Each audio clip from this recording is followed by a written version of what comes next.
What if every prayer you've ever spoken has been keeping you further from God rather than bringing you closer? I know that sounds almost blasphemous. After all, we've been taught since childhood that prayer is our lifeline to the divine, our way of reaching out to God when we need help. But stay with me until the end of this video, because what you're about to discover might completely transform not just how you pray, but your entire relationship with the divine itself. For most of your life, you've approached God like a cosmic vending machine. You insert your prayers, asking for healing, begging for financial breakthrough, pleading for relationship restoration. And you wait for the universe to dispense what you've requested. Sometimes it works, most times it doesn't. And when it doesn't, you pray harder, you pray longer, you add more intensity to your petitions, convinced that if you just ask with enough faith, with enough persistence, God will finally hear you and respond. But here's the uncomfortable truth nobody talks about in churches or spiritual gatherings. Every time you ask God for something, you're actually declaring to the universe that you don't already have it. When you beg for peace, you're energetically affirming, "I am anxious." When you pray desperately for abundance, you're unconsciously broadcasting, "I am in lack." It's a spiritual paradox that keeps millions trapped in an exhausting cycle of asking, waiting, and disappointment. Has this ever happened to you? You pray intensely for something you desperately need, pouring your heart out with tears and trembling hands, only to watch the situation deteriorate even further. You cry out to God for clarity about a major life decision, but instead of answers, you find yourself more confused than before. You beg the heavens for relief from anxiety, yet the tightness in your chest only grows stronger. The racing thoughts only accelerate. But before we begin diving deeper into this profound shift, please hit the like button and let me know where in the world you're watching from today. It's always fascinating seeing who's joining us from around the world. And if you haven't already, make sure to hit that subscribe button and turn on the notification bell so you don't miss any of our future videos. There's a reason your most fervent prayers sometimes produce the opposite of what you're seeking. It has nothing to do with God punishing you, testing your faith, or ignoring your cries. The truth is far more subtle and far more powerful than that. When you pray from a place of desperation, when your consciousness is consumed by what you lack, you're actually tuning yourself to a frequency that attracts more lack. Your energy, your vibration, your entire being is resonating with absence rather than presence, with emptiness rather than fullness. What truly changes when God becomes your only thought isn't about praying harder or asking better. It's about discovering something the mystics have known for centuries, but modern spirituality has almost completely forgotten. Something that transforms you from a beggar at heaven's gate into a living channel of divine consciousness itself. And that transformation begins with understanding why your current approach to prayer might be the very thing standing between you and the miracles you seek. Think about how you've been relating to God all these years. You've treated the divine like a helpful friend, a cosmic advisor you call upon when things get difficult. You ask for guidance on your decisions. You request intervention in your circumstances. You petition for blessings on your endeavors. But what if this entire framework is built on a fundamental misunderstanding of what's actually available to you? The spiritual masters throughout history, the mystics, the enlightened ones who walked this earth with a radiance others couldn't explain, they discovered something that mainstream religion almost never teaches. They found that the most powerful spiritual state isn't asking God for anything at all. It's not about crafting better prayers or developing stronger faith in your petitions. The real transformation happens when you stop trying to get God to help you and instead allow God to literally become your mind. Not your helper, not your divine assistant waiting in the wings to respond to your requests, but your actual consciousness, your thinking, your awareness itself. This sounds radical because it challenges everything we've been conditioned to believe about the spiritual journey. We've been taught separation, that we are here and God is there, that we are human and God is divine, that there's an unbridgeable gap we can only cross through prayer and supplication. But the hidden truth the mystics discovered is that this separation is an illusion. The gap doesn't exist except in our own perception. Right now, in this very moment, divine abundance is flowing toward you like a river that has never stopped running. Guidance for every decision you face, healing for every wound you carry, love that transcends anything you've experienced. It's all moving in your direction, continuously, eternally, without pause. God isn't withholding a single thing from you. The universe isn't playing favorites, blessing some while ignoring others. The problem isn't on the supply side, it's on the receiving side. Your consciousness is tuned to the wrong frequency. Imagine a radio when it's set to 95.5 FM, but the broadcast you're seeking is on a 1.3. You won't hear the music no matter how loudly it's playing. The transmission is happening, perfect and clear, but you're simply not positioned to receive it. This is exactly what's happening in your spiritual life. Your mind is so consumed with anxious thoughts about what you don't have, so busy generating controlling strategies to make life work according to your plans, so filled with the desperate energy of asking and seeking that you can't perceive what's already being given. If this resonated with you, subscribe and join this community of seekers, exploring what it means to let God be your mind. Each video takes us deeper into living from divine consciousness. Behind the scenes of your conscious awareness, divine intelligence is orchestrating solutions, arranging circumstances, preparing breakthroughs. But when your inner radio is tuned to the frequency of fear and lack, you miss the revelations entirely. Now, I want to go even deeper into this topic, because understanding the mechanics of this shift, how to actually retune your consciousness and step into this flow, changes everything about your daily experience. Write, "I'm ready to receive," in the comments if this is starting to resonate with something you've always sensed but never quite understood. Let me give you a simple metaphor that makes this crystal clear. Imagine there's a radio station somewhere in the cosmos broadcasting the most exquisite music you've ever heard. This broadcast runs 24 hours a day, 7 days a week without interruption. It's been playing since before you were born and will continue long after you're gone. The music contains answers to questions you haven't even asked yet, solutions to problems you're currently facing, guidance for decisions that keep you awake at night. Now here's the critical question, and this is where most people miss the entire point. The question isn't whether this broadcast exists. It's not whether the station is powerful enough to reach you. The music is always there, always transmitting, always available.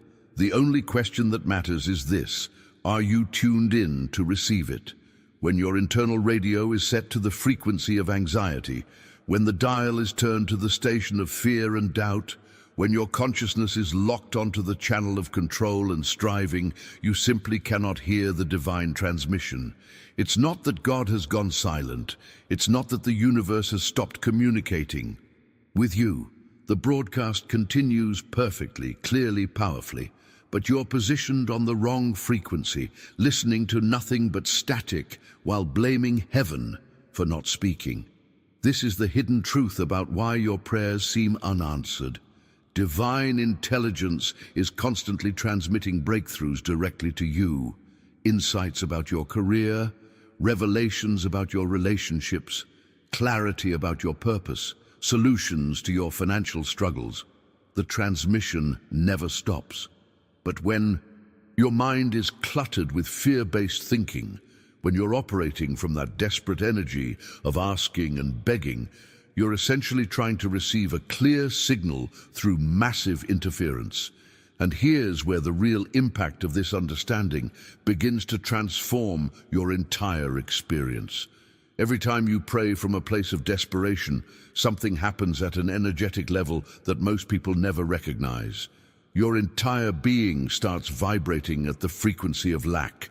It's subtle, barely noticeable on the surface, but it's there in every anxious petition, every worried plea, every frantic request. Underneath your words, beneath your intentions, there's this relentless energetic signal broadcasting out into the universe. I am incomplete, I am broken, I am separate from what I need. Think about how this plays out in everyday human interactions. When someone approaches you from a place of desperate neediness, what happens? You instinctively pull back. There's something in their energy that creates distance rather than connection. The same principle operates on a universal scale. When you relate to life from the vibration of scarcity, opportunities that might have opened for you remain closed. Doors that could have swung wide stay locked.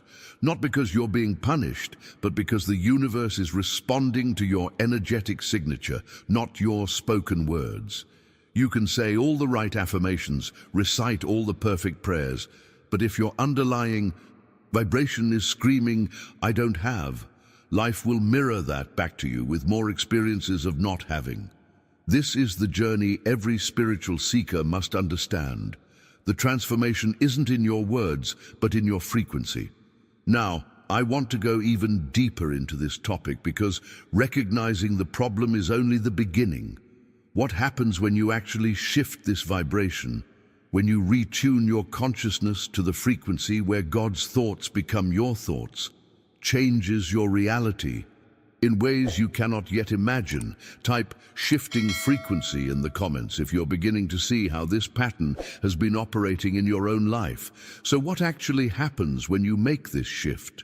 When you stop broadcasting lack and start allowing God to think through you, the transformation that unfolds is nothing short of extraordinary, and it happens at levels most people never even consider. The moment you surrender your anxious thoughts and let divine consciousness become your mind, an entirely different energetic reality begins to emerge. Instead of vibrating at the frequency of "I don't have," you start resonating with fullness. Instead of operating from that exhausting sense of separation, you hear God there. You begin embodying union. There's a quiet confidence that settles into your being, and it doesn't come from ego or positive affirmations you're forcing yourself to believe. It comes from a deep, cellular recognition of something that's always been true. What God has, I have. What God is, I am.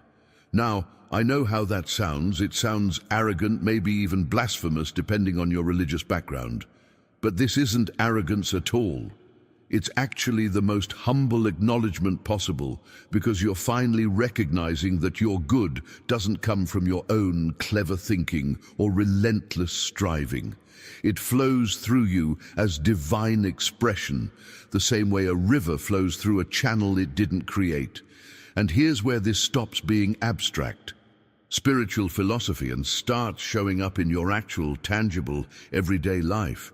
The impact of this mindset shift becomes measurable in ways you can observe and experience directly. Those decisions that have been paralyzing you with fear, the ones that keep you awake at 3 in the morning running endless scenarios in your mind, they suddenly become clear, not because you're trying harder to figure them out, not because you've done more research or consulted more people, but because divine wisdom flows through you naturally when your anxious thinking finally steps aside. It's like clouds parting to reveal the sun that was always there. You didn't create the sunlight, you simply stopped blocking it. Opportunities that were always present but completely invisible to your cluttered consciousness suddenly appear right in front of you. You wonder how you missed them before. The answer is simple. You were so busy generating your own solutions, so consumed with controlling outcomes, that you couldn't see what the universe was already arranging on your behalf. Behind the scenes, divine intelligence has been orchestrating circumstances, but you were too distracted by your own mental noise to notice. Even your relationships begin transforming in ways that seem almost miraculous. That tension with your spouse, your children, your colleagues, It starts dissolving without you forcing conversations or manipulating situations. The healing happens naturally because you're no longer relating to people from a place of need and desperation. You're not looking to them to complete you or fix your emptiness. You're engaging from wholeness, from peace, from the overflow of divine consciousness expressing through you. This is the hidden truth about spiritual transformation. It's not about acquiring something new. It's about removing the interference that's been blocking what was always flowing in your direction.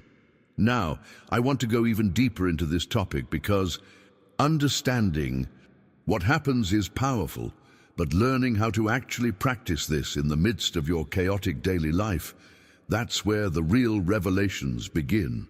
Share divine consciousness in the comments if you're feeling this shift happening in your own awareness right now. The beautiful truth about this transformation is that it doesn't require elaborate rituals, years of training, or some mystical initiation. It begins with something so simple you might be tempted to dismiss it. Just 10 minutes of your day, that's all. But here's what makes these 10 minutes different from every other spiritual practice you've tried. You're not going to approach this like you're placing an order at a restaurant, rattling off your list of needs and demands to some cosmic server who may or may not bring what you requested. Instead, you sit quietly, maybe in the morning before the chaos begins, maybe at night after everyone's asleep, and you say one simple thing within yourself. I'm now open to receive all that God is giving me. Notice the shift happening in that single sentence. There's no begging, no bargaining, no desperate pleading for specific outcomes. You're not trying to convince the universe to finally pay attention to your needs. You're simply acknowledging a truth that's always been operating.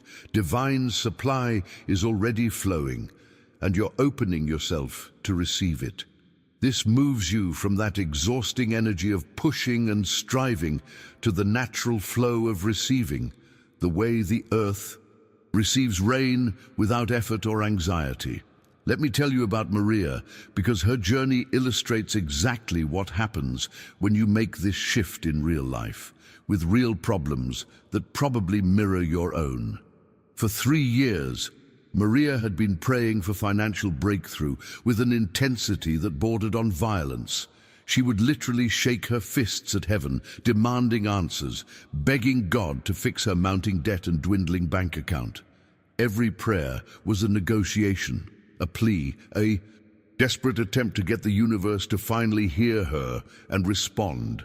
But here's the paradox she couldn't see. The more desperately she asked, the worse her situation became. It was like watching someone try to catch water with clenched fists. The tighter she gripped, the faster it slipped away. Her energy was pure lack, broadcasting "I don't have" so powerfully that opportunities seemed to avoid her entirely. When Maria discovered this teaching about receptivity, her first reaction was fear. If I stop asking, God will forget about me completely, she thought. But desperation had brought her to a place where she was willing to try something radically different. She committed to 30 days of this practice, 10 minutes each morning and evening, simply sitting in quiet receptivity, opening herself to divine supply without demanding how it should arrive or when. The first 2 weeks felt like torture. Nothing seemed to be happening externally, and internally she felt empty, almost frightened by the silence. But behind the scenes, beneath her conscious awareness, a profound transformation was taking place. That constant knot of anxiety that had lived in her chest for 3 years began loosening its grip. Then the shifts started appearing. An unexpected freelance opportunity came through an old contact she hadn't heard from in years. A debt she thought was permanent got mysteriously forgiven through a company restructuring. A refund check she'd completely forgotten about arrived in the mail. None of these things came from her striving or clever planning. They emerged naturally as she stopped blocking the flow with her desperate asking. Now, I want to go even deeper into this topic because Maria's story reveals something critical about how divine intelligence operates when we finally get out of our own way. Write "I'm opening" in the comments if you're ready to practice this receptivity in your own life. What makes this principle even more profound is how it applies to every area of human struggle, not just financial challenges. Take David's story, for instance. For 5 years, he battled a chronic illness that doctors couldn't fully explain or cure. His prayer life had become absolutely exhausting, an endless cycle of begging, pleading, bargaining with God. He would spend hours visualizing his healing, trying to manifest wellness through sheer force of will, analyzing every symptom with mounting anxiety. The turning point came when he encountered this same teaching about surrender. At first, he resisted it completely. How could he stop fighting his illness? Wouldn't that be giving up? But as his condition continued despite all his efforts, he realized his approach wasn't working. He decided to try something radically different.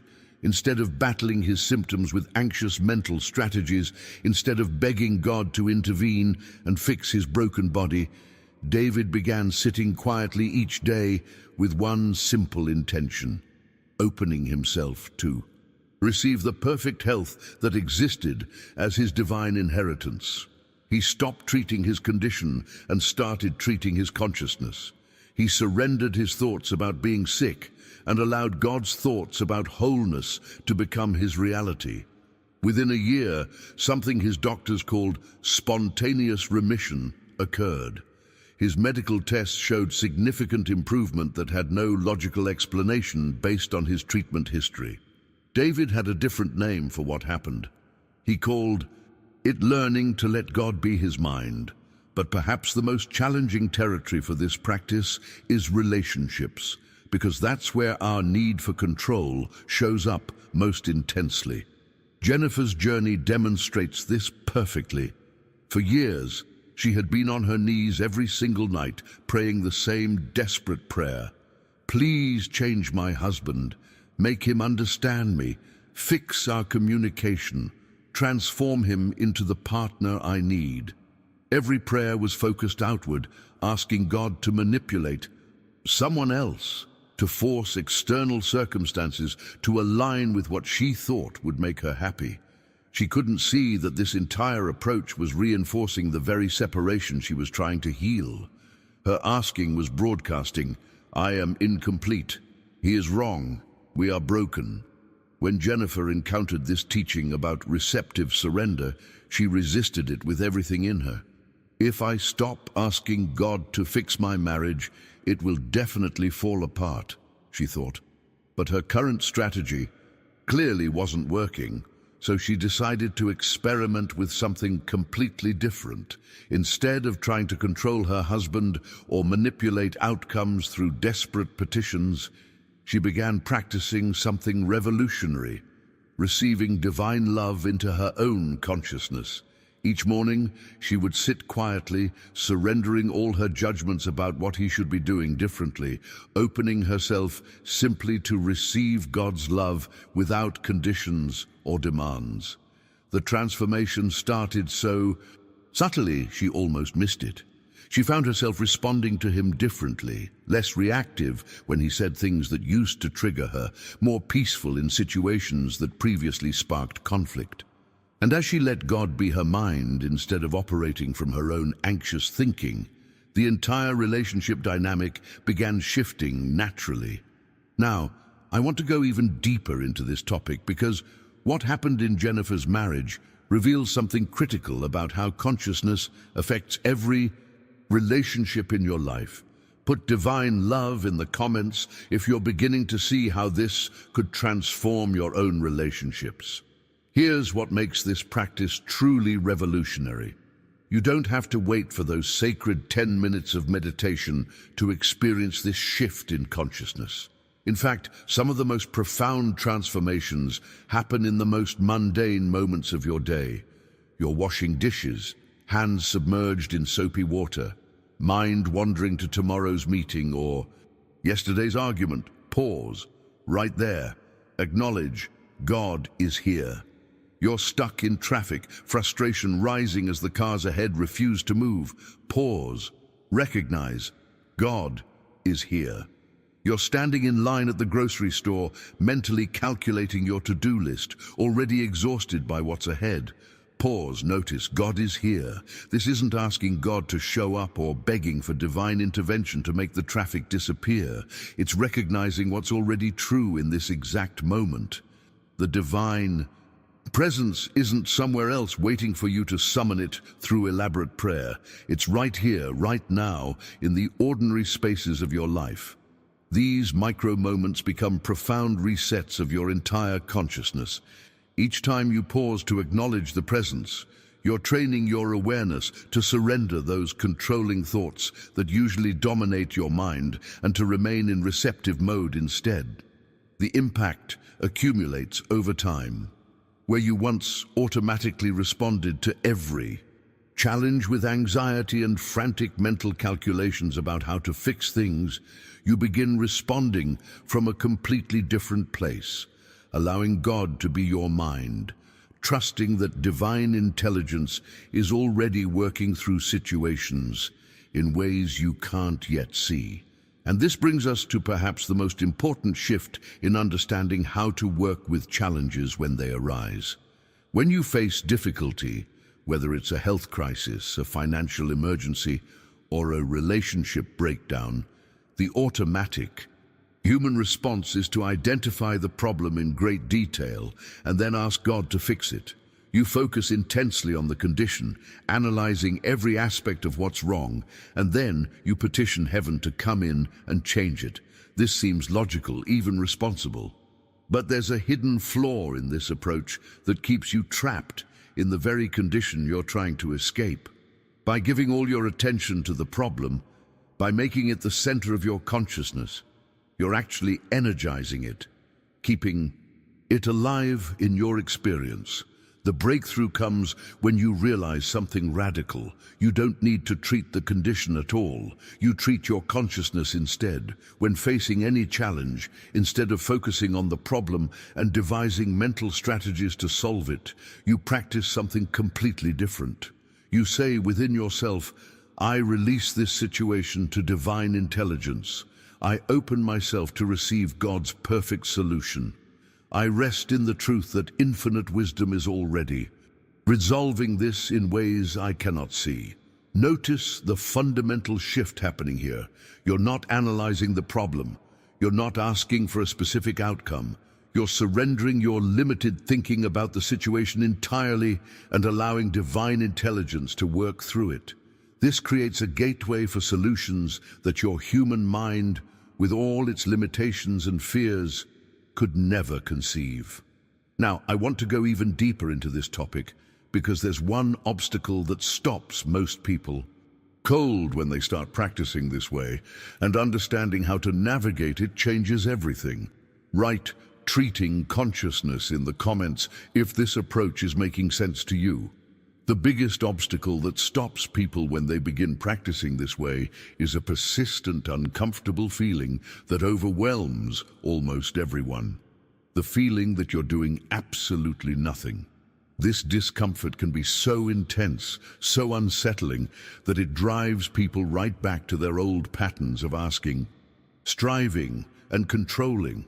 Because asking feels active, doesn't it? It feels powerful. It feels like you're taking charge, making things happen, being responsible for your life. Receiving, on the other hand, feels passive. It feels lazy. It feels almost irresponsible. Your ego starts screaming at you. You have to think. You have to figure this out. You can't just sit there and do nothing. You have to make something happen. The internal pressure to return to your old ways of operating becomes almost unbearable. But here's the revelation that changes everything.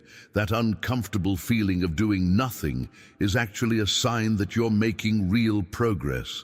What you're experiencing is the dissolution of your habitual interference with divine flow. For your entire life, you've been operating under the assumption that you have to make everything happen through your own thinking and effort. Now, you're learning to step aside and it feels strange, almost frightening. The truth is, when you let God be your mind, you're not being passive at all. You're being receptive, which is profoundly active in the spiritual dimension. Think about how the earth receives rain. It doesn't strain or worry, yet something incredibly powerful is happening. Or consider how your lungs receive oxygen. There's no effort, no anxiety, yet your entire body depends on this receptive process. Receptivity is where the real power lives, and this brings us to the ultimate shift in understanding, the revelation that transforms everything you've ever believed about yourself and your relationship with the divine. Your entire life has operated from one fundamental belief. You are a separate human being, disconnected from God, trying to get things from an external deity who may or may not respond to your requests. This belief has shaped everything. It's why you ask. It's why you beg. It's why you feel so desperate when prayers go unanswered. You're positioned as the spiritual beggar standing outside heaven's gates, hoping someone will throw you what you need. But here's the ultimate revelation, the hidden truth that the mystics discovered and that changes the entire game. You are not separate from God, trying to receive gifts from an external source. You are the very consciousness of God, receiving awareness of your own infinite nature. This isn't metaphor. This isn't poetic language designed to make you feel better. This is the actual truth about your identity.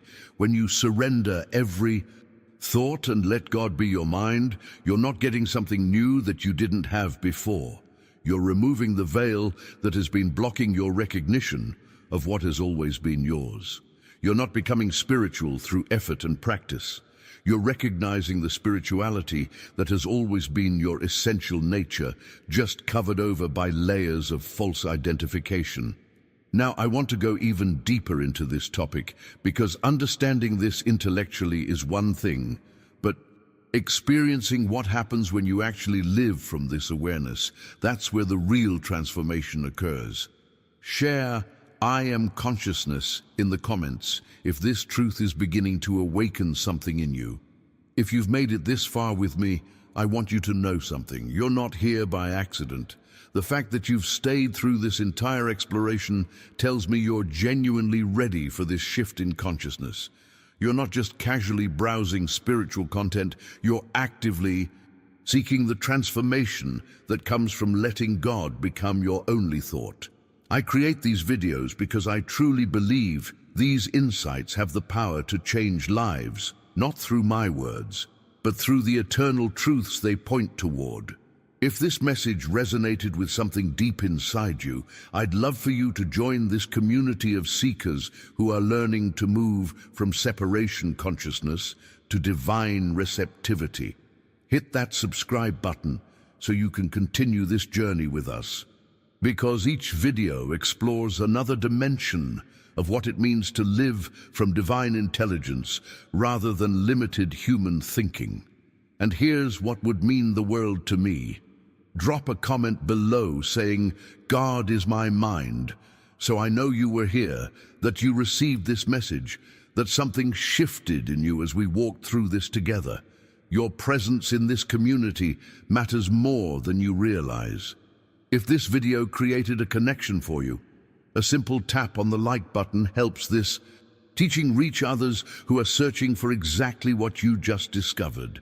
It's a small gesture that creates ripples far beyond what we can see. There's a video right here that goes even deeper into how divine consciousness operates when you completely release the illusion of control. Click on it and let's continue this conversation together. I'll meet you there. What if I told you that the very thing you've been seeking your entire life, peace, security, freedom from fear, has never been absent for even a moment? What if the divine presence you've been praying to reach has been closer than your own breath, waiting not to be found, but to be recognized? The universal promise. When the Master said, "I am with you always," he wasn't offering comfort for difficult times. He was revealing the eternal truth of being itself. This wasn't Jesus, the man, making a promise. This was the Christ, the divine consciousness that formed itself as Jesus, speaking the fundamental reality of all existence. You see, most of us have been conditioned to believe that God is somewhere out there in heaven, in temples, in sacred texts. And so we pray to God, we seek for God, we hope that God will hear us and come to us in our moment of need. But this very seeking perpetuates the illusion of separation that is the root of all fear. The nature of fear, let us look honestly at fear. What is it? Strip away all the different forms it takes: fear of failure, fear of loss, fear of illness, fear of death, and you'll find one core belief: I am alone. I am separate. I am vulnerable. Fear is always the voice of the separated sense of self, the ego that believes it is a fragment cut off from the whole, a wave that has forgotten it is the ocean. But here is the great revelation that mystics throughout all ages have discovered. There is no separate self to be afraid.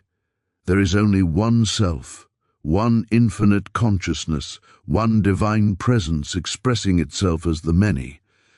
When Jesus said, "I am with you," he wasn't describing a relationship between two beings. He was revealing that there is only one I, and that divine I is the truth of your being right now, the Christ within now. This isn't mere philosophy or beautiful poetry. This is meant to be your living experience. The Christ isn't a historical figure you worship. The Christ is the name we give to God, individualized, to infinite consciousness, expressing as individual being. The Christ is what you are when the false sense of separate selfhood dissolves. When you sit in the silence, not the silence of an empty mind, but the silence that is alive with presence, you begin to feel this truth. You don't feel that God is with you, you experience that God is being you. The breath breathing itself, the heart beating itself, the awareness aware of itself. This isn't pantheism, this is the recognition that God constitutes your very being. From belief to experience, most spiritual seekers make a critical error.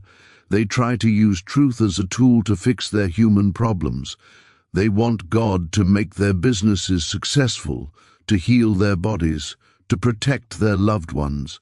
And yes, harmony does appear in our experience as we awaken, but it doesn't come from using God, it comes from being God realized. You cannot demonstrate the presence, you can only be the presence aware of itself. Do you see the difference? One is still rooted in the belief that you are a person who needs God's help. The other is the recognition that the divine self is already living as you, and your only task is to stop interfering with its natural expression. When Jesus walked on water, he didn't pray to God for the power to defy gravity. He lived from the consciousness that knows I and my Father are one. There is no separation between the wave and the ocean, and so natural law bends to spiritual truth. Practical mysticism. Now, how do we move from intellectual understanding to lived experience? Through what we might call practical mysticism, the daily practice of turning within to that inner presence. Begin each day not with prayers of petition, not with affirmations, not with reading, but with silence. Sit quietly and dismiss every thought that enters. Not through struggle, but through recognition. That's just a thought. That's just mental activity. And in the space between thoughts, you'll begin to feel something, not think something, but feel something, a presence, a stillness, an isness that has no opposite. This presence isn't giving you anything because this presence is already all that you are. It isn't protecting you from danger because in truth there is nothing outside this infinite one that threatens you. It isn't with you, it is you.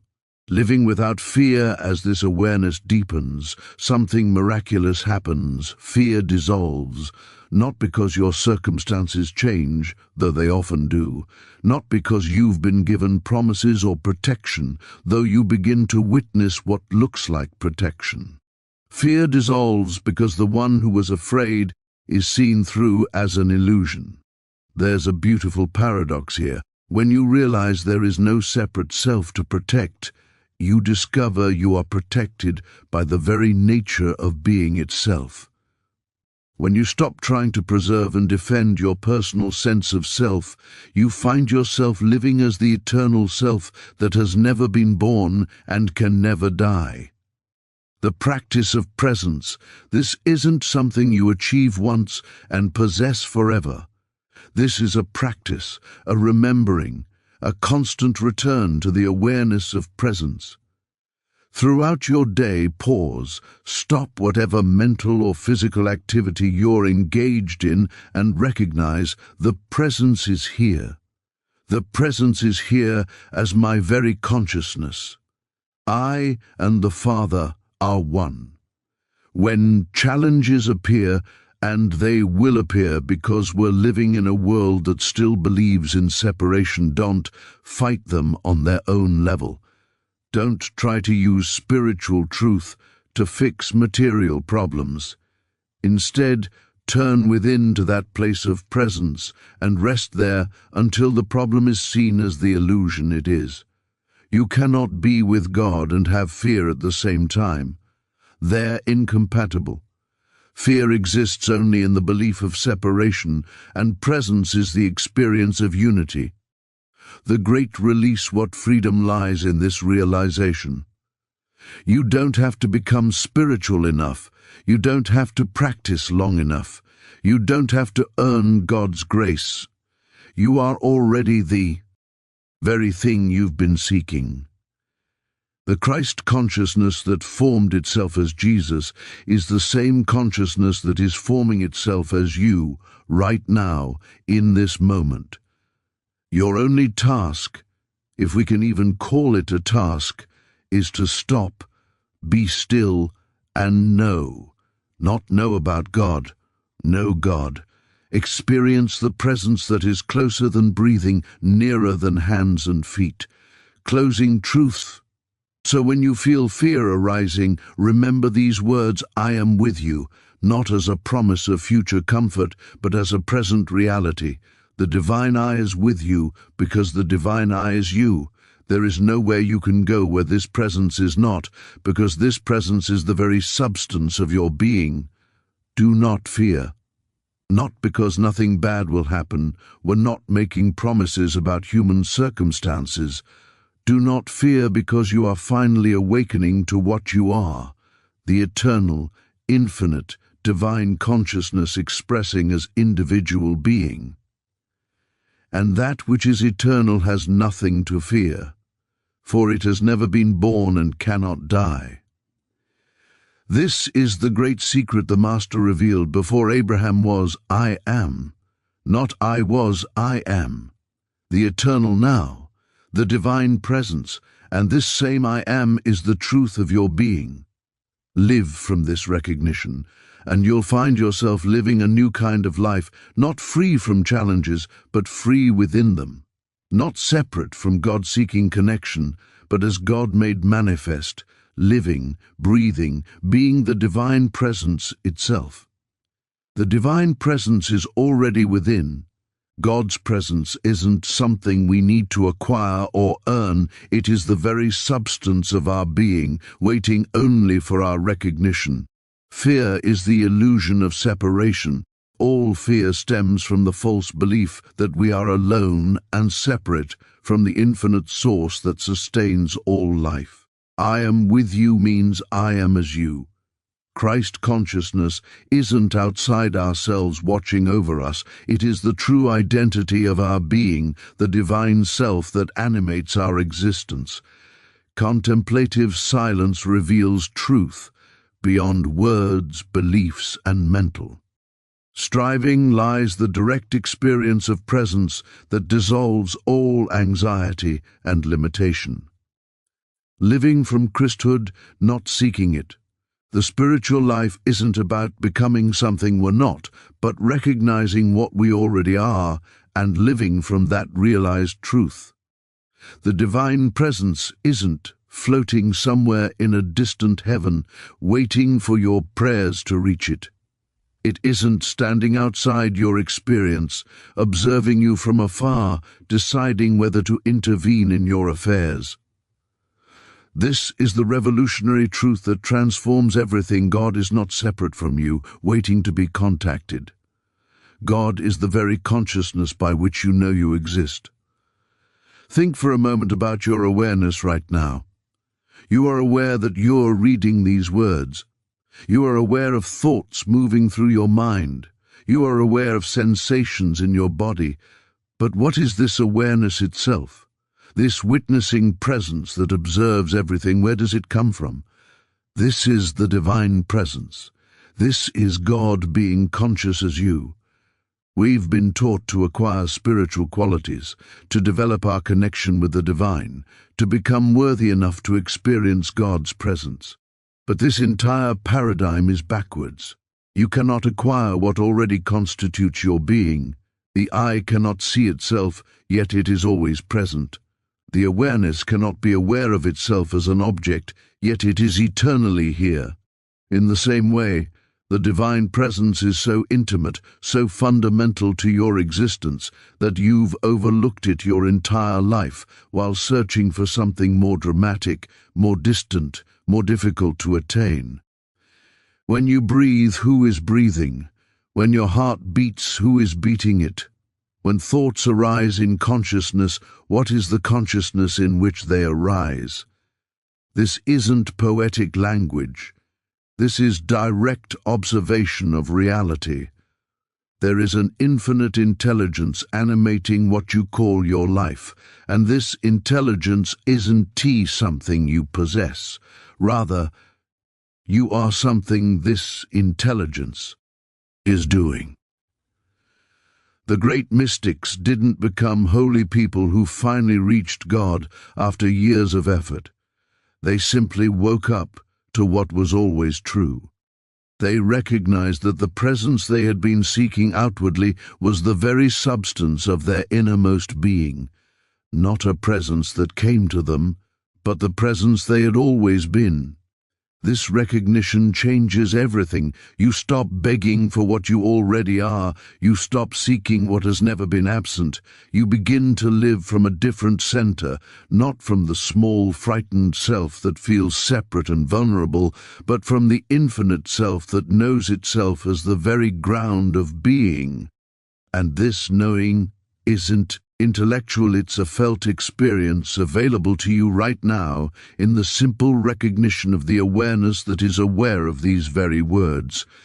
Fear, in all its manifestations, tells the same fundamental lie: you are alone in a hostile universe. Whether you fear poverty, illness, rejection, or death itself, the underlying message is identical. You are a separate fragment, vulnerable and isolated, at the mercy of forces beyond your control. But this narrative is built on a fiction so convincing that humanity has believed it for millennia. Watch fear closely when it arises. Notice that it always involves a sense of me that could be threatened, diminished, or destroyed. There's a self that might lose something precious. There's an identity that could be damaged. There's a person who stands apart from life itself, exposed to danger. This self, this separate me, is the breeding ground of all fear. Without the belief in separation, fear cannot exist. But here's what contemplative inquiry reveals. This separate self you've taken yourself to be is a mental construct, a collection of thoughts, memories, and conditioning that creates the illusion of being a distinct entity cut off from the whole. You've been hypnotized by your own thinking into believing you are a wave that somehow became disconnected from the ocean. The wave fears it will crash on the shore and disappear, not realizing it was never separate from the ocean to begin with. Every moment of fear is actually a moment of amnesia, a forgetting of your true nature as infinite consciousness itself. When you believe you are merely this body, this personality, this accumulation of experiences, you naturally fear anything that threatens this fragile construction. The body can sicken, relationships can end, possessions can be lost, success can turn to failure. And so you live in a constant state of vigilance, trying to protect what you believe yourself to be. But the divine presence knows no separation. In God's awareness, there are no isolated fragments, no separate cells competing for survival. There is only the one appearing as the many, the ocean expressing as countless waves, each wave a unique manifestation, yet never separate from the whole. This isn't philosophy. This is the actual nature of reality that fear obscures. When Jesus said, "I am with you," he was pointing to this indivisible unity. Not that God is accompanying you on your journey, but that the divine I is the only reality, expressing as what you call your existence. There is no gap between God and you that fear could inhabit. There is no distance across which danger could reach. There is only the infinite presence being all that is. The spiritual path isn't about destroying fear through willpower or positive thinking. It's about seeing through the illusion of separation that makes fear possible. When you recognize yourself as consciousness itself, not a thing in consciousness, but consciousness being aware, the one who was afraid is revealed as a phantom, and phantoms once seen clearly lose their power to frighten. This is why every spiritual tradition teaches some form of self-inquiry or meditation, not to acquire something new, but to dissolve the false sense of separation that is the root of all suffering. In the light of true seeing, fear doesn't need to be. Overcome it's simply recognized as the voice of an illusory self that never actually existed. Most people interpret Christ's promise, "I am with you always," as a comforting assurance that Jesus, or God, will accompany them through life's difficulties, like a divine companion walking beside them, ready to help when called upon. But this understanding, while comforting, misses the profound depth of what was actually being revealed. The Christ wasn't describing a relationship between two separate beings. The Christ was revealing identity itself. When the Master spoke these words, he wasn't speaking as Jesus the person, the man born in Bethlehem. He was speaking as the Christ, the divine consciousness that had realized itself fully in and through that individual expression. And what this consciousness was declaring is that it isn't merely with you in the sense of proximity or companionship, it is you. The I that said, "I am with you," is the same I that looks out through your eyes right now. This is the great mystery that transforms religion into realization. Christ consciousness isn't something outside yourself that watches over you. It's the deepest truth of what you are. When you say "I am," when you experience that fundamental sense of existence and awareness, you're touching the same infinite I am that spoke through Jesus, through Buddha, through every mystic who has awakened to their true nature. Consider the implications of this.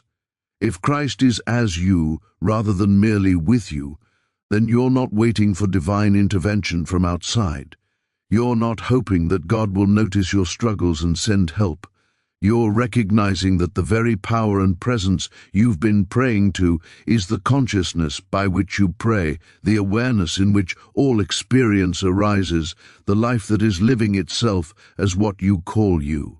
This understanding completely transforms your spiritual practice. You stop begging an external God for what you need. You stop feeling like a limited human trying to contact an unlimited divine. Instead, you begin to live from the recognition that divinity is your actual nature, temporarily obscured by the belief in being merely a separate person. The great teachers didn't have something you lack. They simply woke up to what they already were. They stopped identifying with the limited, personal sense of self and recognized themselves as the infinite expressing in individual form.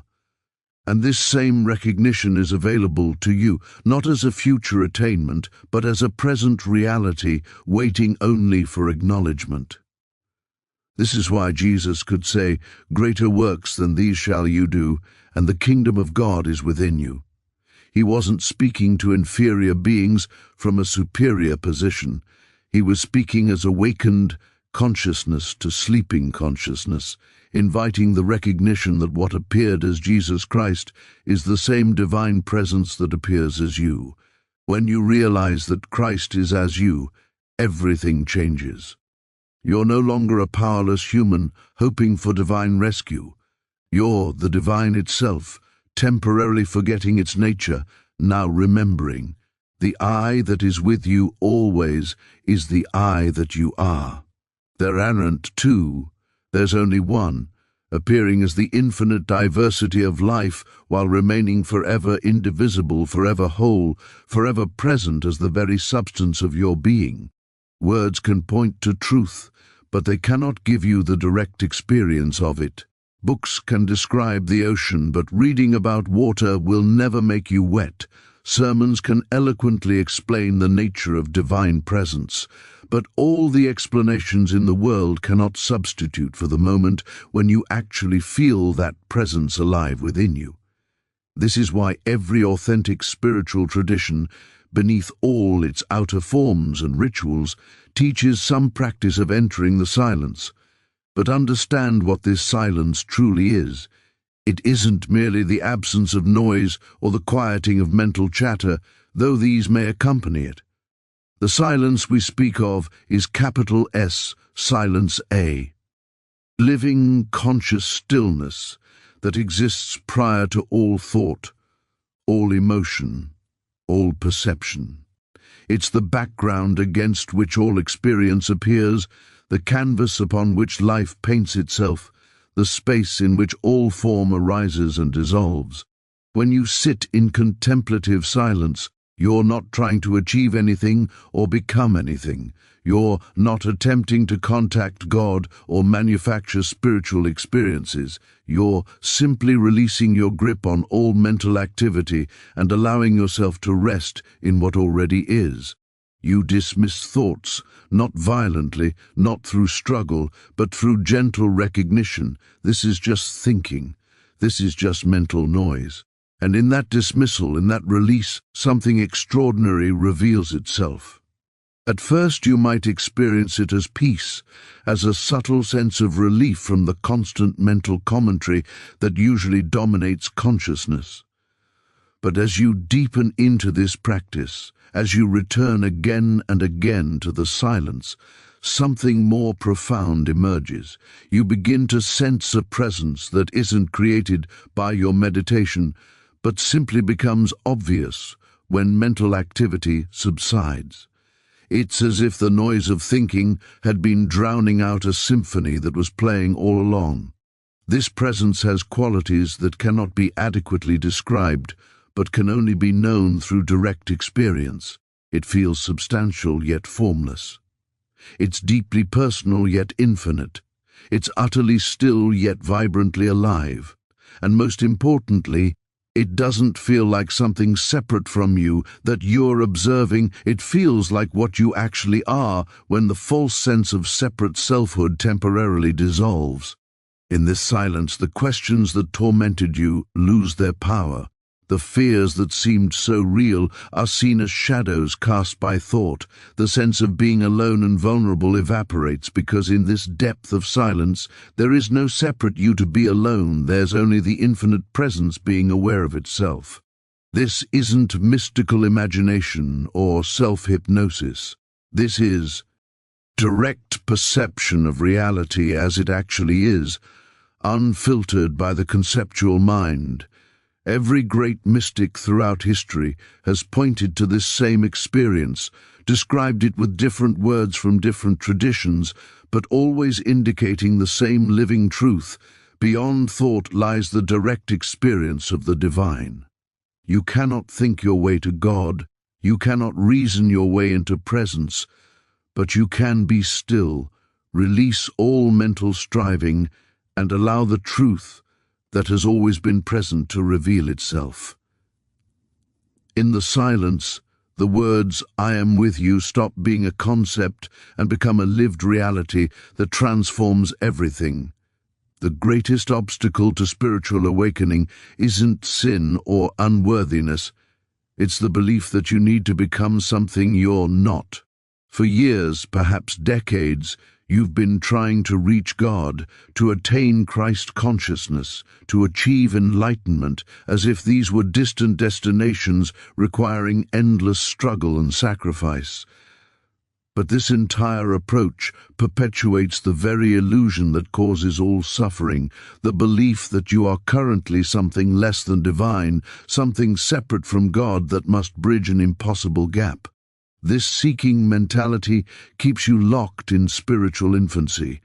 You read books, attend workshops, practice techniques, all in the hope that someday, if you do enough, if you're good enough, if you pray hard enough, you'll finally arrive at the spiritual state you've been chasing. But here's the liberating truth that ends all seeking: you cannot become what you already are. Christhood isn't a destination, it's your present identity, simply unrecognized. When Jesus said before Abraham was, "I am," he wasn't claiming a special status that separated him from humanity. He was revealing the eternal nature that is true of all being, the I am that existed before time, that will exist after all forms dissolve, that is here right now reading these words. This is the Christ, not Jesus' exclusive possession, but the one divine self expressing as all that is. Living from this recognition is entirely different from seeking it. When you seek Christhood, you're operating from the belief that you're a limited human trying to become spiritual. You're looking forward to some future transformation, some moment when you'll finally get it. This keeps you trapped in time, in becoming, in the endless postponement of truth. But when you live from Christhood, from the recognition that divine consciousness is already the substance of your being, everything shifts. You don't ask, "How can I become more spiritual?"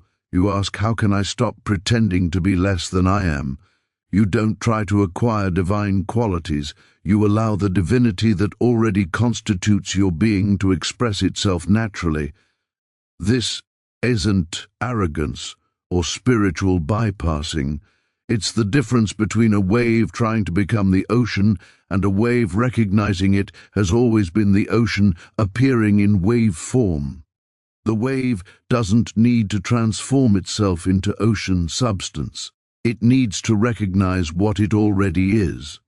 Living from this recognition means you stop using spiritual practices as tools to fix your human problems. You stop bargaining with God. Stop trying to demonstrate supply or health or harmony as if these were achievements that prove your spiritual progress. Instead, you rest in the awareness that the infinite divine presence is already living as you, already being you, already expressing as your consciousness right now. Does this mean you stop practicing meditation or contemplation? Not at all. But the purpose changes entirely. You no longer practice to become enlightened. You practice to remember what's true, to clear away the mental fog that obscures your eternal nature, to live consciously from the Christ identity that has never been absent. The spiritual journey, properly understood, isn't a journey at all. It's a standing still, a ceasing of the search, a recognition that what you've been seeking across time and space has been the seeker itself all along. You, already that which you seek. Now live from that truth. And so we return to where we began, but now with new eyes, with awakened understanding. I am with you always. These aren't words of comfort for the fearful. They are words of revelation for those ready to see. You are not a separate self navigating a dangerous world, hoping that God will protect you. You are the divine presence itself, temporarily believing the dream of separation, now awakening to what has always been true. The I that spoke through Jesus is the I that is reading these words right now. There are not two. There is only one, appearing as the infinite diversity of existence. So what will you do with this understanding? Will you file it away as beautiful philosophy, returning tomorrow to the same fears, the same sense of separation, the same seeking for what you already are? Or will you begin right now to live from this recognition?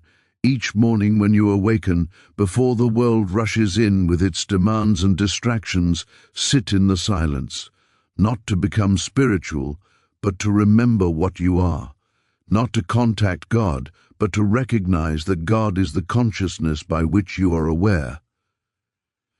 Let this become your foundation, not belief, not hope, but direct experience of the presence that is closer than your own breath.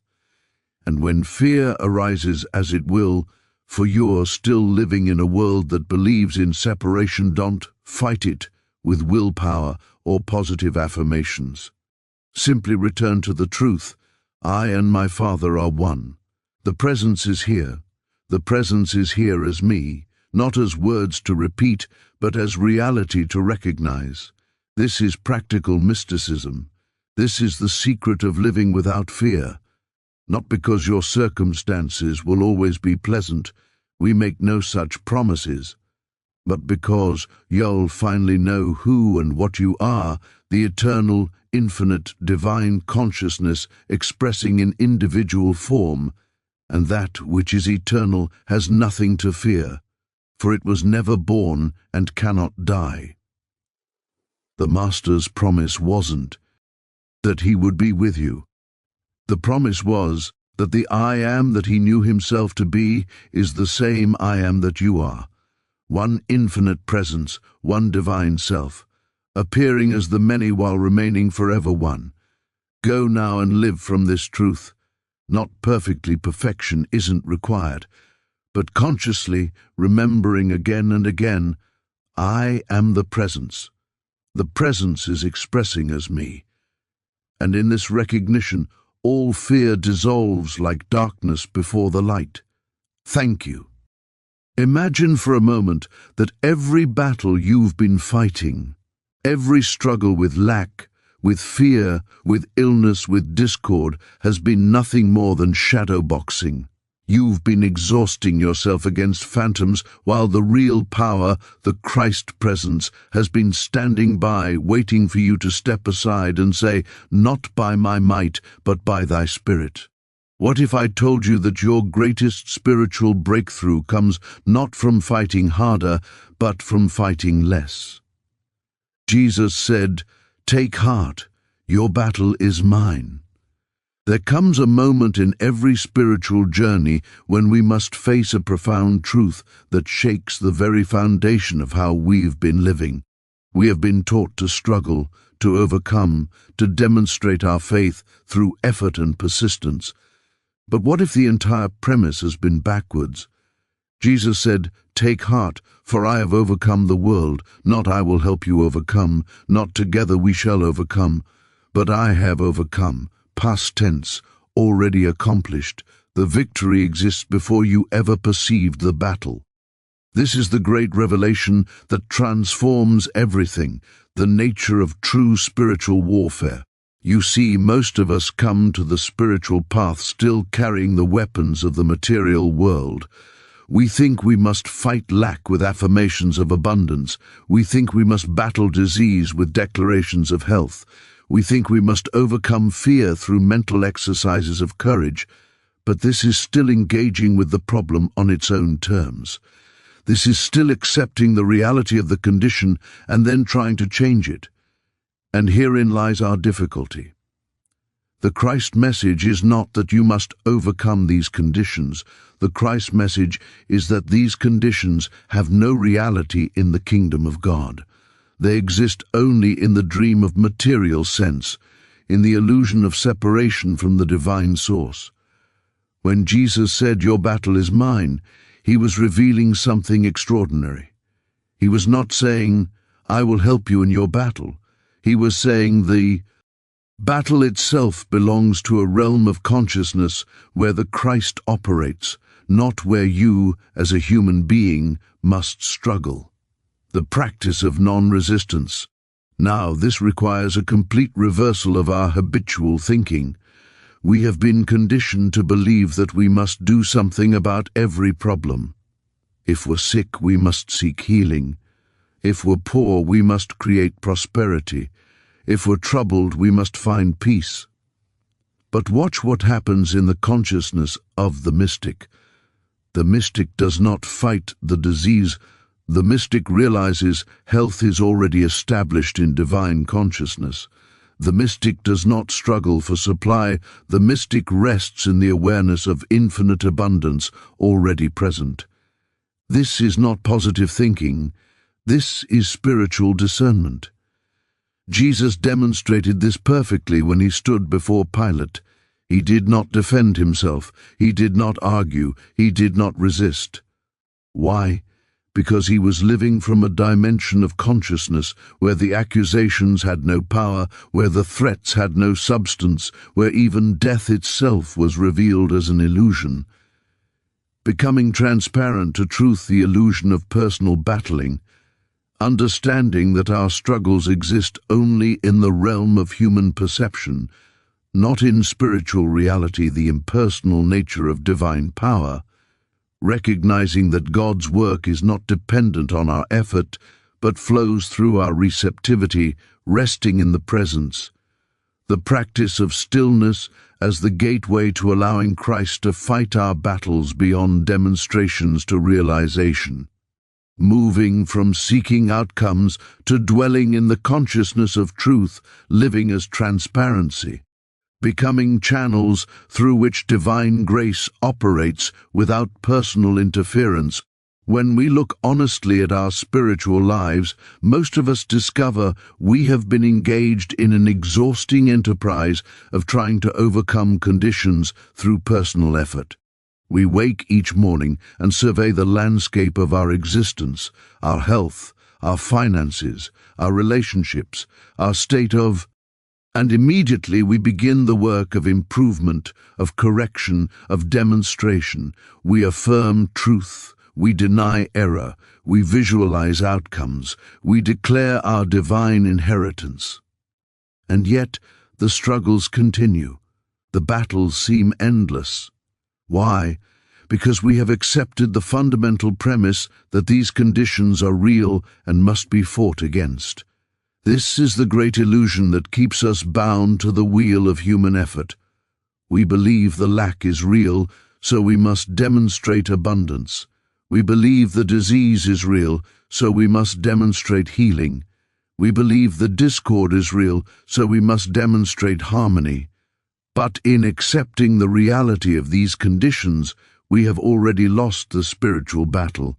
We have agreed to fight on the enemy's territory, using weapons that have no power in the spiritual realm. The mystical revelation begins when you recognize that the battle itself exists only in the dream of material sense. In divine consciousness, there is no lack to overcome because infinity is already present. There is no disease to heal because life is eternal and indestructible. There is no discord to harmonize because divine love is the only reality. The conditions you are fighting against are shadows cast by the belief in separation from God. They have no substance, no law, no power to sustain themselves except through your continued acceptance of them as real. This does not mean you deny your present experience or pretend problems do not exist in the human picture. It means you stop giving them spiritual validity. You stop treating them as if they were established in divine law. You recognize them as temporary appearances that arise from the mist of human consciousness and dissolve when the light of spiritual awareness dawns. The battle you have been fighting is with phantoms, and the exhaustion you feel comes from swinging at shadows. When you cease to give these appearances the status of reality, when you stop engaging them as if they were divinely ordained conditions, requiring your personal effort to overcome, you discover something remarkable. They begin to lose their power over you, not because you fought them successfully, but because you withdrew your belief in their reality. The great error in most spiritual practice is the assumption that God's power operates through our personal will, our mental clarity, or our spiritual worthiness. We think that if we meditate correctly, affirm properly, or pray with enough faith, then divine power will respond to our efforts and produce the results we seek. This is still making God subject to human action, still placing the burden of demonstration on our shoulders, still living as if the infinite requires our finite cooperation to accomplish its work. But observe what happens in true spiritual consciousness. Divine power does not wait for your permission. It does not depend on the quality of your meditation or the intensity of your desire. It does not measure your worthiness or check your spiritual credentials. The sun does not shine more brightly on the saint than on the sinner. Rain falls on the just and unjust alike. Divine grace is impersonal, not cold or indifferent, but operating according to spiritual law rather than human petition. This impersonal nature of God is perhaps the most liberating truth you can realize. It means you cannot earn divine favor through good behavior, nor can you lose it through failure. It means your demonstrations are not dependent on achieving some perfect state of consciousness, but on recognizing what already is, the power that governs the universe, that maintains the planets in their orbits and causes the seed to become the mighty tree, does not require your assistance. It requires only your non-interference. When you attempt to use spiritual power for personal purposes, to heal your body, to increase your wealth, to manipulate circumstances, you are still operating from the ego consciousness that believes it is separate from the divine source and must petition it for favors. But when you rest in the awareness that divine intelligence is already functioning perfectly, that infinite abundance is already flowing, that eternal life is already present, then you become transparent to that power. You are no longer trying to make something happen. You are allowing what already is to reveal itself through your consciousness. This is why the mystic does not pray for things, but rests in the presence. The mystic does not seek to direct divine power, but to be directed by it. The mystic becomes the instrument through which impersonal divine grace flows into visibility, not through personal effort or worthiness, but through the simple practice of receptivity and recognition. In the midst of our daily struggles, we rush from one solution to another, from one technique to the next, believing that somewhere in the arsenal of spiritual methods lies the answer to our problems. We think if we just pray harder, meditate longer, affirm more powerfully, we will finally break through to the demonstration we seek. But all this activity, all this spiritual busyness keeps us locked in the very consciousness that created the problem. We are still operating from the belief that we must do something, achieve something, become something other than what we already are in God. The practice of stillness is not another technique to add to your collection of spiritual methods. It is the cessation of all techniques, the laying down of all personal effort, the complete surrender of the belief that you can make something happen through your own power. When you become still, you are not trying to contact God, for God is already present. You are not trying to receive guidance, for divine intelligence is already functioning. You are not trying to create peace, for the peace of God is already established as your true nature. This stillness is an act of trust so profound that the human mind cannot comprehend it. You are trusting that in the absence. of your personal striving, divine grace will operate. You are trusting that when you stop interfering with the flow of infinite intelligence, the perfect outcome will manifest.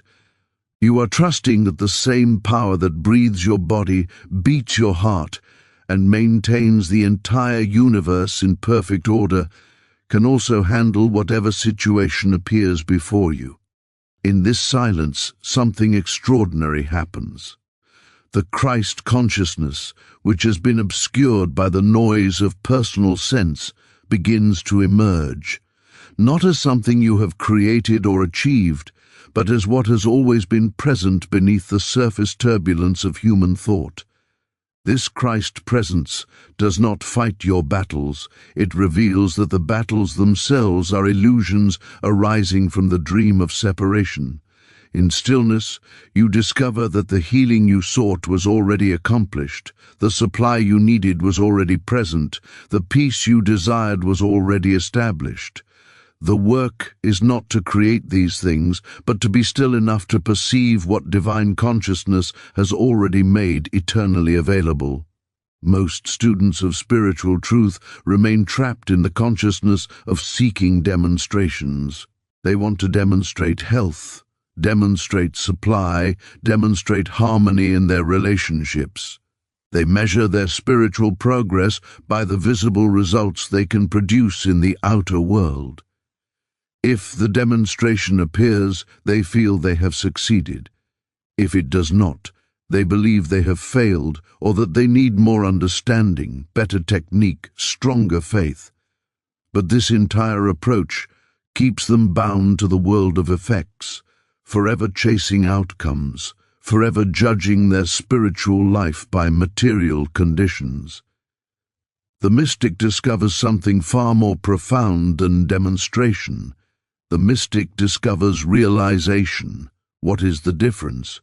Demonstration implies that something is lacking and must be brought into existence through spiritual work. Realization recognizes that nothing is lacking, because divine completeness is already established. Demonstration operates in the realm of time. You are trying to change a condition from what it is now to what you want it to be in the future. Realization operates in the eternal now, where divine perfection is already present and needs only to be recognized. When you live in the consciousness of realization, you are not seeking to change your life. You are awakening to what your life already is in spiritual reality. You are not trying to heal your body. You are realizing that divine life knows no sickness. You are not trying to attract abundance. You are recognizing that infinite supply is the very nature of God expressing as your experience. This is not mere positive thinking or mental gymnastics. This is the direct perception of spiritual truth. The shift from seeking demonstrations to dwelling in realization transforms your entire spiritual practice. You stop begging, pleading, affirming, visualizing, and manipulating. You begin simply to rest in awareness. You abide in the consciousness of truth. You live from the recognition that God is the only presence and the only power. In this consciousness, what the world calls miracles happen naturally, not because you made them happen, but because the illusions that obscured spiritual reality have dissolved in the light of your awareness. You are no longer trying to demonstrate God's presence. You are living as the presence itself made manifest. The ultimate spiritual attainment is not to become a powerful person who can demonstrate truth, but to become so transparent that divine grace flows through you without obstruction. This is the consciousness Jesus embodied when he said, "I of mine own self do nothing. The Father that dwelleth in me, he doeth the works." He was not claiming personal power or spiritual superiority. He was revealing that he had become completely transparent to the divine presence, allowing it to function without the interference of personal will, personal ambition, or personal sense. Most of us approach the spiritual path with the goal of becoming better, stronger, more enlightened versions of ourselves. We want to be the one who heals, the one who demonstrates, the one who overcomes. But this is still the ego consciousness operating under spiritual disguise. We are still claiming a personal identity separate from God, an identity that can achieve spiritual things. True spiritual maturity comes when you realize that there is no personal you to achieve anything. There is only divine consciousness expressing itself as individual being. Living as transparency means you no longer take credit for the good that appears in your life, nor do you blame yourself for the challenges. You recognize that both the appearances of harmony and discord arise from the degree to which consciousness is clear or clouded. Your work is not to make things happen, but to keep the window of consciousness clean, to remove the obstructions of personal desire, personal fear, personal judgment that block the free flow of divine grace. This requires a complete reversal of everything the world has taught you. The world says, build yourself up, make yourself strong, develop your personal power. The spiritual path says, decrease so that he may increase. Empty yourself so that divine fullness can pour through. Become nothing so that the all can express itself as you. This is not self-negation or false humility. This is the recognition that your true identity has never been the limited personal sense of self, but the infinite consciousness of God individualized. When you live as transparency, you become a channel of blessing to everyone you encounter, not because you are doing anything, but because the Christ presence flows through you unobstructed, healing, prospering, harmonizing, not by your will but by its own nature. And so we come to the place where words must give way to silence, where teaching must yield to practice, where understanding must dissolve into living experience. You have heard the message that your battles are not yours to fight. You have been reminded that divine power operates impersonally, requiring only your receptivity. You have been invited into the stillness where Christ consciousness emerges. You have discovered the difference between seeking demonstrations and dwelling in realization. And you have been shown the path of transparency, where personal sense dissolves and divine grace flows freely. But none of this becomes real until you live it. None of this transforms your experience until you practice it in the moments when fear arises, when lack appears, when discord threatens to overwhelm you. In those moments you must remember, this battle is not mine. I of mine own self can do nothing, but the Christ within me has already overcome. The spiritual life is not complicated. It is actually the simplest thing in the world. It requires only that you stop, that you be still, that you release your grip on personal effort and allow divine grace to have its way. Every morning you begin again with this consciousness. Every challenge becomes an opportunity to practice transparency. Every moment is an invitation to rest in the presence rather than struggle in personal sense. Take heart, not because the path ahead is easy, but because the journey is already complete. The victory is already won. The Christ has already overcome the world.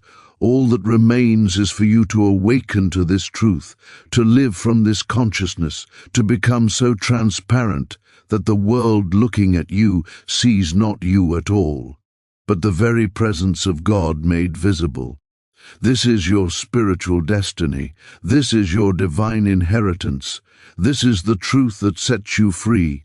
Go now in peace, knowing that you go not alone, not by personal power, but as the very presence of the infinite expressing itself in time and space. Let your life be the evidence that Christ lives, not as a distant Savior, but as the very consciousness with which you meet each moment. The battle is His. The victory is assured, and you are the transparency through which divine grace accomplishes what human effort never could. Be still, rest, allow, and watch as the Christ within reveals its eternal nature as your only reality. Here is the practical application of this teaching. You must learn to become transparent. You must learn to step aside and let the Christ consciousness operate through you, not as you. When a problem presents itself, and problems will present themselves as long as you appear to be in human form, your first response must not be to fix it, to heal it, or to overcome it. Your first response must be to pause, to become still, and to realize, this is not my battle. I do not have the power to overcome this through human effort. But the Christ within me has already overcome all worldly conditions. This is not passivity. This is the highest form of spiritual activity, the activity of receptivity, of openness, of allowing divine grace to flow unobstructed by personal sense. The freedom in surrender. Many students misunderstand surrender. They think it means giving up, becoming weak, or accepting defeat. But true spiritual surrender is the recognition that there never was a you separate from God who could fight these battles in the first place. When you surrender, you're not surrendering to the problem. You're surrendering the illusion that you are separate from the divine source, separate from infinite wisdom, separate from eternal life. Jesus could say, "Take heart," because he knew that in spiritual reality there is nothing to fear. The world of appearances may present 1,000 challenges, but these are like waves on the surface of an infinite ocean. The depths remain undisturbed, peaceful, whole. Living from realization, now we come to the heart of the teaching. You cannot live this truth through belief alone. You cannot intellectually understand it and expect transformation. This teaching must become a living realization within your consciousness. What does this mean practically? It means that when discord appears, you do not immediately react with human solutions. You turn within, you become still, you listen, and in that silence you allow the Christ consciousness to reveal the nothingness of the appearance and the allness of God. It means that when lack seems to surround you, you do not panic or scheme. You rest in the awareness that divine consciousness knows no lack, that infinity cannot be depleted, that the source of all supply is forever flowing. It means that when fear knocks at your door, you do not battle it with affirmations. You recognize that perfect love casts out fear not by fighting it, but by revealing its unreality in the light of divine presence. The daily practice. How do you live this teaching moment by moment? You begin each day by releasing all sense of personal responsibility for your life, not irresponsibly, but spiritually. You acknowledge, of my own self, I can do nothing, but the Father within me does the works. Throughout your day, when challenges arise, you practice the pause. Before responding, before reacting, before engaging with the problem on its own terms, you pause and remember, this battle is not mine. The Christ within me has already overcome. You develop the habit of inner listening, not for instructions on what to do, but for the realization of what already is. You're not seeking guidance on how to fix your life. You're seeking the awareness that your life, in spiritual reality, is already whole, already complete, already at peace. Take heart, so I leave you with this. Take heart. Not because your problems will magically disappear, but because you are being invited into a dimension of consciousness where problems have no power, where challenges have no substance, where the entire drama of human existence is revealed as the dream from which we are awakening. Your battle is not yours because there is no battle in spiritual reality. There is only the infinite unfolding of divine grace, the eternal expression of divine love, the continuous revelation of divine presence. Stop fighting, stop struggling, stop trying to demonstrate truth through personal effort. Instead, rest, be still.